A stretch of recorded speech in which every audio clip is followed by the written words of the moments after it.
一日千里的科技发展，瞬息万变的全球经济，关键时刻、关键问题，请来核心人物为您解答。台湾的低薪问题持续引发讨论，不过呢，其中一个原因就是企业的销售力不足、业绩不振，甚至拓展国际市场失利，才会造成低薪的恶性循环。如何突破这低薪魔咒呢？让企业获利大幅提升？专家指出，很重要的就是提高销售力，同时留住顶尖的销售人员。来看到今天的关键对话。关键时刻掌握关键对话。大家好，我是楚文。台湾的企业不断在思考如何才能够让获利持续的提升，而其实这中间有一个很重要的关键，就是销售力。我们今天就非常荣幸邀请到了全球最大的销售咨询顾问公司 MHI Global 首席执行长 Sam Reese 来接受我们的专访，一起来讨论到底如何才能够提升销售力。我们来欢迎 Sam。Hello, nice to meet you, Sam. Nice to meet you, Ashley, and hello, everyone. We know that the competition in the global market have become really fierce now, and Taiwan's industry faces a lot of difficulties. So, according to your observation, what's the challenge that our Taiwan's industry facing, and how can we break through?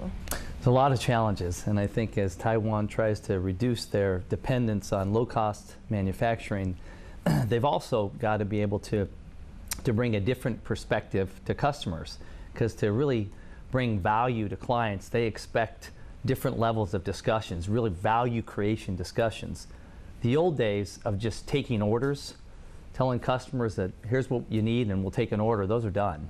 Now customers expect you to work with them and co-create value. That means that you have to have much more sophisticated discussions and much more detailed knowledge of the customer to actually drive value. It's a big challenge for a lot of economies, but definitely a big challenge for Taiwan to move to a new way of managing customers. And we know that if we want to catch the needs of our customers, the sales is take a lot of responsibility. So according to your observation, what's the change in selling? So many changes in selling. I think one of the biggest one that just really is in front of everybody is that customers have so much more access to information.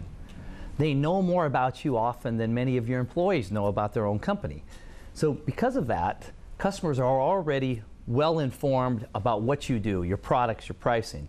And they expect now the salespeople to be able to create value by understanding the customer's specific needs. You know, not just basic needs, but really down to the detail of what drives the business. So it's just really different. Think the old days of selling, salespeople could show up and be experts in their product and expert in the price, and the customer thought that was enough. That's not enough anymore. They expect salespeople to be experts in their business, be able to help them drive their results. And sometimes that creates a situation where you need salespeople that are much more highly professional and highly skilled than the old days of selling. But if an industry, they have a lot of customers in different fields, how can they find such sales that can manage all of it? Great question. And sometimes, because you're right, it's a challenge to find great people, but I think it starts differently. I think it starts with, first, a real clear focus on the customer. What is the company trying to do with their customers?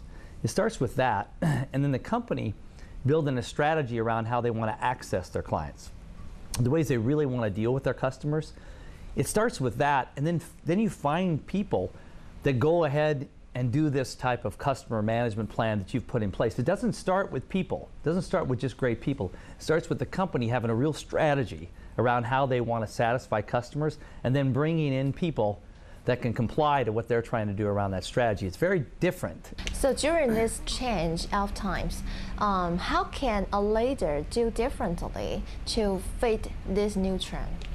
Leaders have a big challenge right now. There's so many things going on in the world of business, and I think the first thing I like to tell leaders is that they really have to build an organization that's focused on what their customers want. Now, everybody nods their head and says, we're in business for customers, but they don't necessarily really mean that. And what I mean is that to really understand why you're winning business and why you're losing business, leaders need to really get their arms around that. Not just anecdotes, not just stories, but be detailed about why they're winning and why they're losing. You start with that kind of commitment to customers.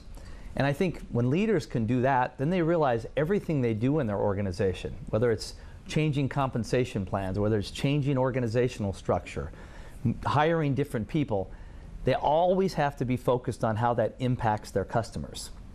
The old days of just being able to make changes and hope your customers are okay with it, those are no longer available anymore. People have to be really specific and have to be really focused on making sure their customers understand the value they're bringing to them.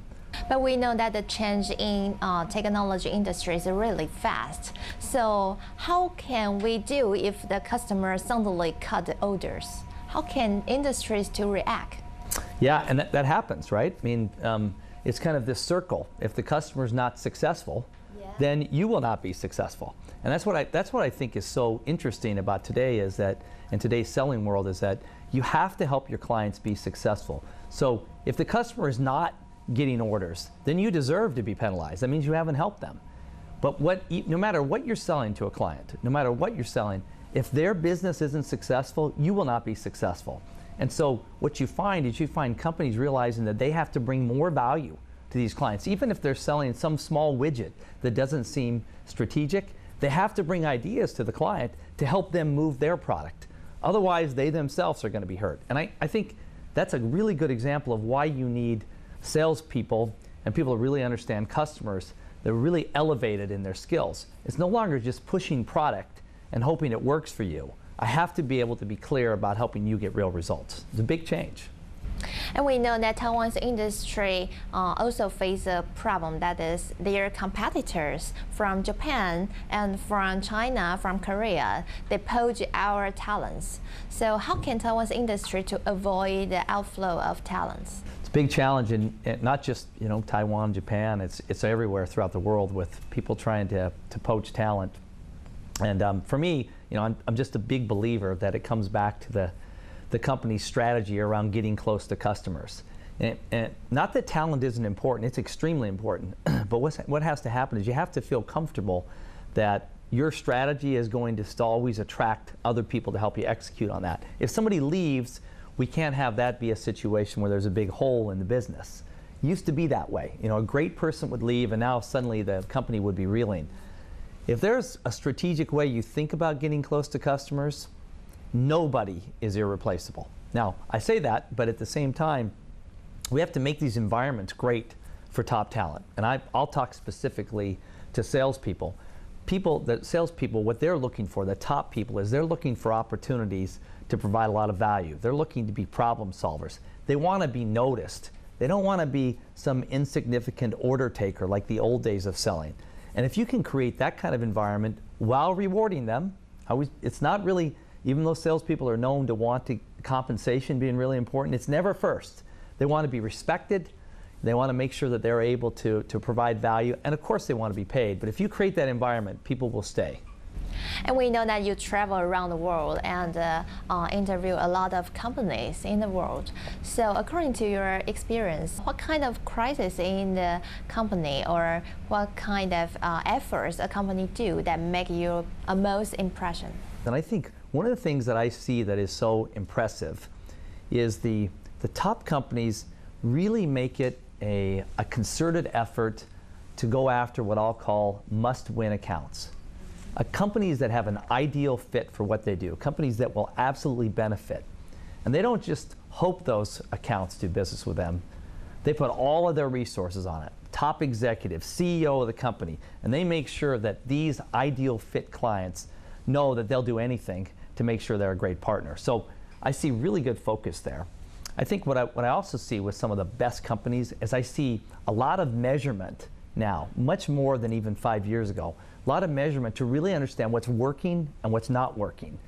So some of the anecdotes that they hear that really can't be validated, those are pushed aside. There's a lot of data now to help them understand if they've really made a good decision or made a bad decision. And so I don't see them crippled by data. They don't have to see data every day, but they use that to help them directionally make decisions. And then final one is I would just see action. Action is what I see what the best companies do, is they don't just talk, they do stuff. And even if they do stuff and it doesn't work, they adjust quickly. But they're always trying to take action and move forward. Thank you, Sam. 其实企业到底要如何才能够提升销售力？刚刚 Sam 有跟我们分享了，很重要的关键就是要精确地掌握住客户的需求。只不过产业瞬息万变的时代，客户的需求也常常快速的变化，也因此企业的反应速度和执行力也影响了最后会不会成功的关键。